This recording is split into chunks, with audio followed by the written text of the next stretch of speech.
আমি আব্দুল্লাহ। আমি আয়েশা।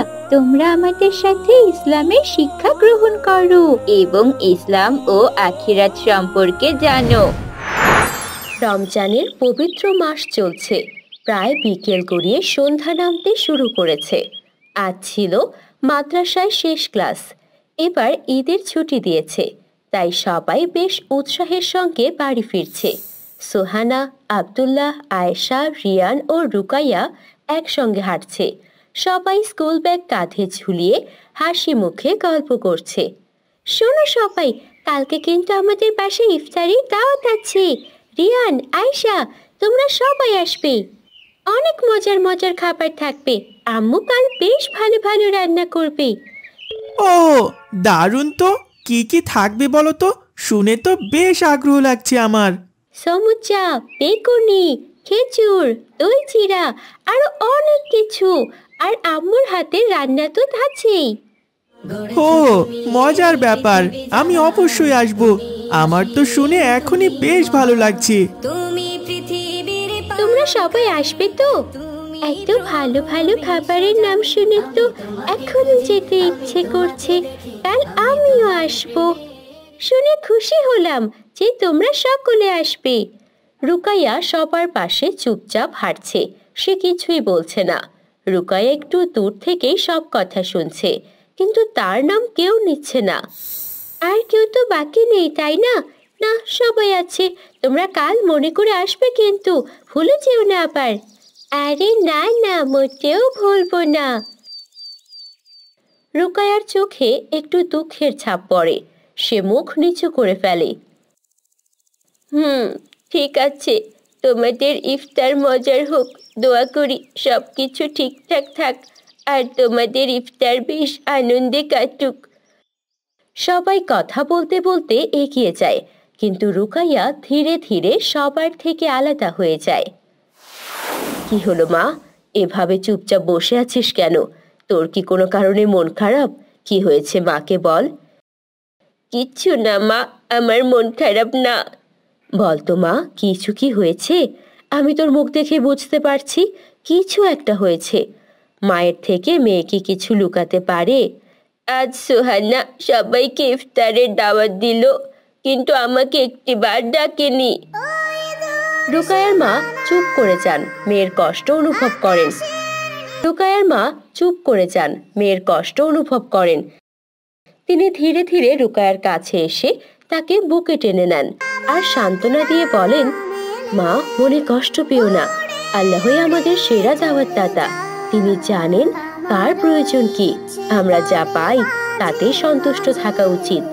জানি মা, কিন্তু আমি কি ওদের বন্ধু নই? সোহানা যেন আমাকে দেখেও দেখেনি। আমরা গরিব বলে কি আমাদের বন্ধু হতে নেই মা? আমাকে দাওয়াত দেওয়া যায় না? দেখবি একদিন সবাই বুঝবে, দাওয়াত শুধু ধনী গরিব দেখে দেওয়া উচিত নয়। ওরা নিশ্চয়ই ভুল করেছে।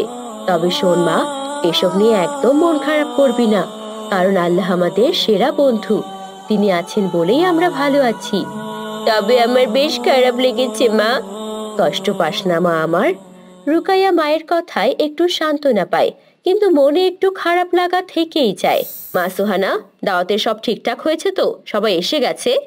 হ্যাঁ মা, সবাইকে বলেছি, আর এখানে সবাই চলে এসেছে। হ্যাঁ তো, আমি তো সবাইকে বলেছি। আর এই তো তোমরা চলেও এসেছো।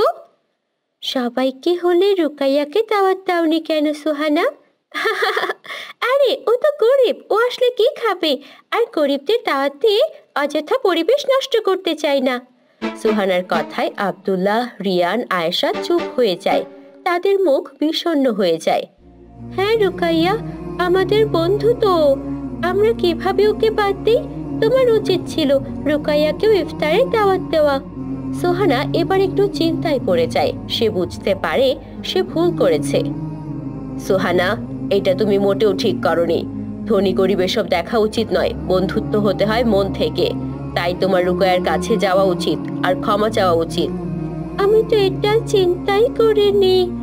তাহলে এখনো দেরি হয়নি, ইফতারির এখনো যথেষ্ট সময় আছে। চলো রুকাইয়ার বাড়ি গিয়ে ওকে ডাকি। হ্যাঁ ঠিক আছে, তাই চলো। সোহানা, আব্দুল্লাহ, আয়েশা, রিয়ান একসঙ্গে রুকাইয়ার বাড়ির সামনে এসে দাঁড়ায়। রুকাইয়া, রুকাইয়া! রুকাইয়া চমকে দরজার সামনে আসে, তার চোখে অবাক দৃষ্টি। তোমরা এখানে কেন? সোহানা, তোমরা হঠাৎ এখানে এসেছো? কিছুক্ষণ পর তো আজান দেবে, ইফতার না করে। রুকাইয়া, আমি ভুল করেছিলাম। তুমি আমাদের বন্ধু, অথচ তোমাকে দাওয়াত দেইনি। এখন তোমাকে আমরা নিতে এসেছি। আসলে আমি আমার ভুলটা বুঝতে পেরেছি। আমার উচিত ছিল সবার সাথে তোমাকেও দাওয়াত দেওয়া। সত্যি বলছো সোহানা? হ্যাঁ রুকাইয়া, ও ঠিক বলেছে। ওর ভুল বুঝতে পেরেছে। তুমি কি আমাদের উপর রাগ করে আছো? না রিয়ান, আমি মোটেও তোমাদের উপর রাগ করিনি, তবে আমি তোমাদের আচরণে কষ্ট পেয়েছিলাম। আমাদের তুমি ক্ষমা করে দাও রুকাইয়া। রুকাইয়ার চোখ আনন্দে চিকচিক করে ওঠে। সে মাকে জড়িয়ে ধরে। মা দেখো, ওরা আমাকে নিতে এসেছে। যাও মা, আমি বলেছিলাম না, তোমায় ওরা নিশ্চয়ই বুঝতে পারবে বন্ধুত্বের আসল মানে কি। আর এখন বন্ধুরা যখন নিতে এসেছে, তখন দেরি কিসের? হ্যাঁ রুকাইয়া, চলো তাড়াতাড়ি। মা, আমি ওদের সঙ্গে তবে চললাম। সবাই একসঙ্গে হেসে রুকাইয়াকে সঙ্গে নিয়ে বেরিয়ে যায়। আকাশের চাঁদ উজ্জ্বল ভাবে জ্বলছে। কিছুক্ষণ পরেই ইফতারের সময় হবে। মা রুকাইয়া, তুমি চলে এসেছো। সবাই আমরা তোমার জন্যই অপেক্ষা করছিলাম। ইফতারের দোয়া পড়ে সকলে বিসমিল্লাহ বলে ইফতার মুখে দাও। বিসমিল্লাহ। মাশাআল্লাহ, কত সুস্বাদু খাবার। চাচি, আপনার হাতে রান্না সত্যি অসাধারণ। হ্যাঁ, রুকাইয়ার আম্মু খুব ভালো রান্না করেন। বন্ধুত্বের আসল মানে তখনই বোঝা যায় যখন সবাই একসঙ্গে হাসতে পারে, কাঁদতে পারে, একসঙ্গে ভাগাভাগি করে খেতে পারে। আজকের ইফতারের আসল শিক্ষা এটাই, কেউ যেন বাদ না যায়। সবাই একসঙ্গে হাত তুলে দোয়া করে, সবার চেহারায় আনন্দের ঝলক। আরে ভাই, এবার ফসল ভালোই হয়েছে। দামও ভালো পেলে বউ বাচ্চার মুখে হাসি ফোটাতে পারতাম। ফসল তো ভালোই হয়েছে, কষ্ট কি আর কম করেছি? কিন্তু দাম কি পাবি? আবার আজিজ এসে কম দামে কিনে নেবে। হ্যাঁ, ওর কাছে বিক্রি না করে উপায় কি? বাজারে নিয়ে গেলে খরচ বেড়ে যায়, আর রাখলে তো পচে যাবে। কিন্তু ভাবো তো, এত কষ্ট করে ফসল ফলাই, অথচ দাম ঠিকমতো পাই না। এটা কি ঠিক? ঠিক না, কিন্তু আমাদের কিছু করারও তো নেই। আজিজের মতো লোভী লোক সবসময় সুযোগ খোঁজে আমাদের ঠকানোর। এইবারও তাই করবে দেখিস। রমজান সামনে, সে আগের চেয়ে কম দাম দিতে চাইবে, অথচ নিজে চড়া দামে বিক্রি করবে। সব জেনেও আমরা যে কেন চুপ করে থাকি? আমাদের এর প্রতিবাদ করা উচিত। প্রতিবাদ করবি? কিভাবে প্রতিবাদ করবি? যদি আমরা কেউ তার কাছে ফসল বিক্রি না করি, তাহলে কেমন হয়? কি বললি? তাহলে চলবে কি করে? তুই চুপ কর আব্দুল। রফিক তো ঠিকই বলেছে। তুই ঠিক বলেছিস রফিক, কিন্তু সবাই রাজি হবে না। কিছু লোক বিক্রি করবেই। সবাই এক হলে আজিজের কিছু করার থাকবে না। তোদের শখ হয়েছে বউ বাচ্চাকে না খাইয়ে মারবি, তোরা এসব কর। আমি এসবে নেই বাপু। আমি দিন আনি দিন খাই, আমি এসব ভেজালে জড়াতে পারবো না। তোকে কিচ্ছু করতে হবে না। আমরা আগে আজিজকে বলে দেখি। দেখা যাক আগে আজিজ কি বলে। বাবা, তুমি এখনো খেতে যাওনি কেন? মা তো খাবার নিয়ে বসে আছে। এই তো রে মা, আমার কাজ শেষ হয়ে গেছে। আমি এখনই বাড়ি যাচ্ছি। বাহ বাবা, কত সুন্দর ফসল হয়েছে। এবার কিন্তু আমার জন্য ভালো একটা জামা কিনতে হবে। সব জামা ছিঁড়ে গেছে, মা সেলাই করে পরিয়ে দেয়। আমার আর এসব ছেঁড়া জামা পরতে ভালো লাগে না। দেব মা, সবই দেব।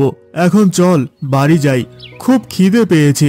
তোমরা থাকো, আমি বাড়ি যাই।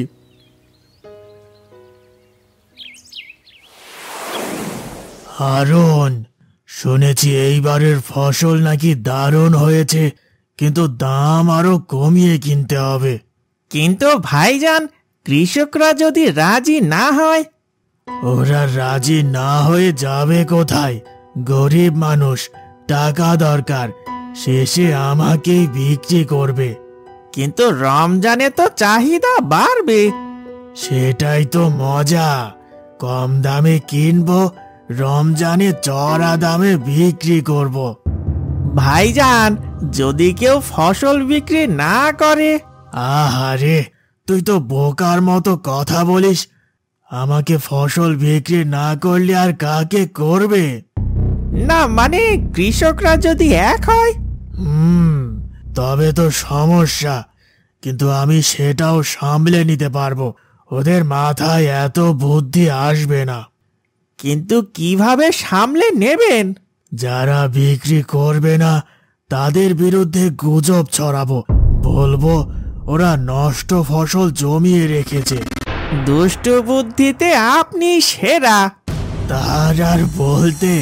শোন, এখন একটা কাজ কর, সবাইকে গিয়ে তাগাদা দিয়ে আয়, ফসল কাটার পরে যেন আমাকে বেচে দেয়।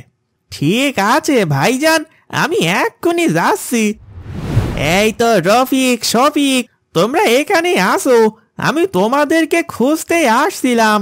কেন? আবার আমাদের খুঁজছো কেন? আজিজ ভাইজান বলে দিয়েছেন ফসল তোলার পর যেন সরাসরি তাকে বিক্রি করে দেওয়া হয়। সেটা তুমি আমাদেরকে বলতে এসেছো কেন? আমরা যাকে ইচ্ছে তাকে ফসল বিক্রি করব। কি বলছো? ভেবে চিনতে বলছো তো? এত ভাবাভাবির কিছু নেই, শফিক ঠিকই বলেছে। ফসল নিয়ে কথা বলার জন্য আমরা তোমার কাছে যাব কেন? যদি কিছু বলতেই হয় তবে তোমার মালিকের সঙ্গে বলবো। তুমি বরং এখন যাও আর তোমার মালিককে পাঠিয়ে দিও আমাদের সঙ্গে কথা বলার জন্য। ভালো মুখ ফুটেছে দেখি। ঠিক আছে, তাই হবে। কাল ভাইজান এসে কথা বলবে।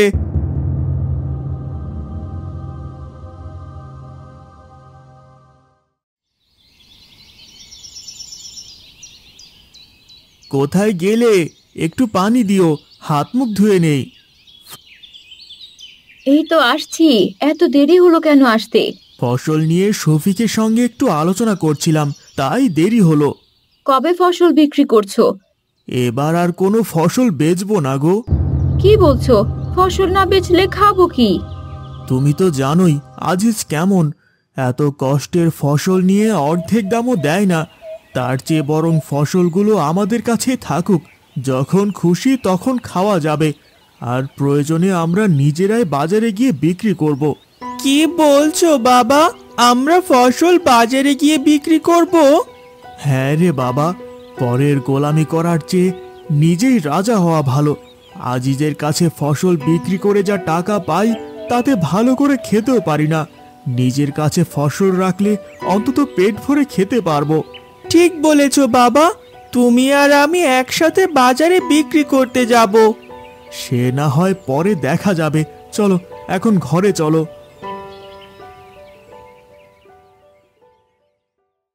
কিরে, কেমন আছিস তোরা? আলহামদুলিল্লাহ, ভালোই। এবার ফসল তো দারুণ হয়েছে, আমি কিনতে এসেছি। চল চল, হিসেব করে দেখি কত হবে। তার আগে বলো কত দাম দেবে? আগের চেয়ে কিছু কম দিতে হবে, বাজার খুব খারাপ যাচ্ছে। কম? আমরা এত কষ্ট করে চাষ করলাম আর দাম কমাবে? ব্যবসা তো বুঝতে হবে। আমরা তো গরিব মানুষ, আমাদেরও তো চলতে হয়। আরে বেশি দাম চাইলে কি আর বেশি দেওয়া যায় নাকি? আর কথা বাড়াস না তো, চল চল। আমরা তোমার কাছে বিক্রি করব না। আমার কাছে বিক্রি না করলে কার কাছে করবি শুনি?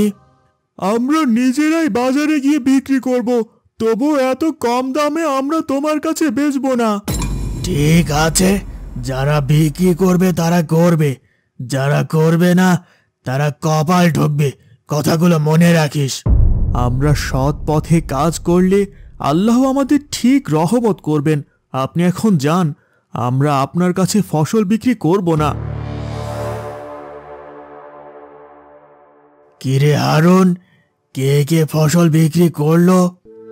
এবার আর তেমন কেউ নেই ফসল বিক্রি করার মতো। আজকে আব্দুল মিয়া ফসল বেচে গেছেন। আব্দুল মিয়াকে টাকা দিয়েছিস? হ্যাঁ হ্যাঁ দিয়েছি, আপনি যেমন দিতে বলেছেন তেমনই দিয়েছি।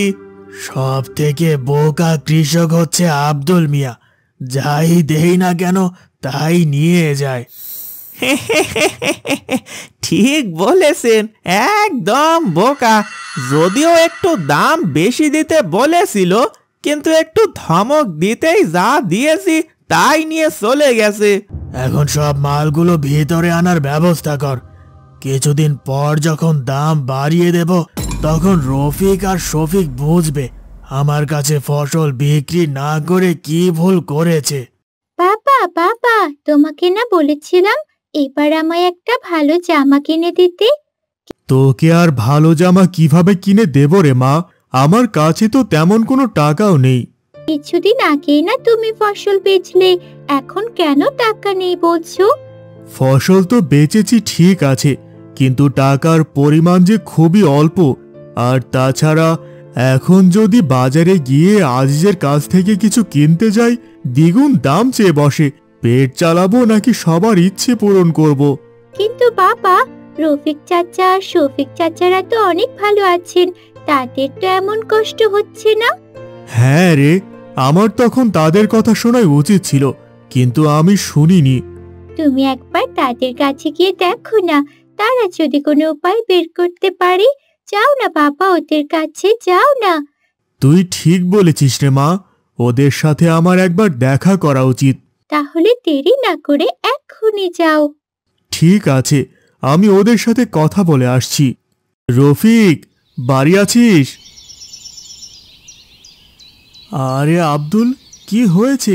তোকে এত চিন্তিত দেখাচ্ছে কেন? হ্যাঁ রে, বড্ড চিন্তায় পড়ে গেছি। কেন, কি হয়েছে? তোদের কথা না শুনে আমার অনেক বড় ভুল হয়ে গেছে রে। এখন আমাকে সবকিছু দ্বিগুণ দামে কিনতে হচ্ছে। এভাবে তো সংসার চলছে না। তোকে আগেই বলেছিলাম, আজিজ সব সময় নিজেরটা বোঝে। সে একটা লোভী, সে কখনোই আমাদের কৃষকদের ভালো চায় না। কিন্তু এখন আমি কি করব? এখন আমাদের আজিজকে একটা শিক্ষা দিতে হবে। কিন্তু কিভাবে শিক্ষা দেব? শোন, আমরা গ্রামের সব কৃষক একজোট হব এবং এরপর থেকে আজিজের কাছে কিছু বিক্রি করব না। কিন্তু টাকা আসবে কোথা থেকে যদি বিক্রি না করি? আমরা নিজেরাই বিক্রি করব। এতে আমরা ন্যায্য মূল্যও পাবো, আবার গ্রামের সাধারণ মানুষও কম দামে খাবার খেতে পারবে। তুই ঠিক বলেছিস, এবার থেকে তাই করব আমরা। আর শোন, খাওয়া দাওয়া নিয়ে তোকে কিছু চিন্তা করতে হবে না। আমরা তো ফসল বেচে দেইনি, আমাদের অনেক ফসল আছে। এগুলো দিয়ে আমরা খেতে পারবো, বুঝলি?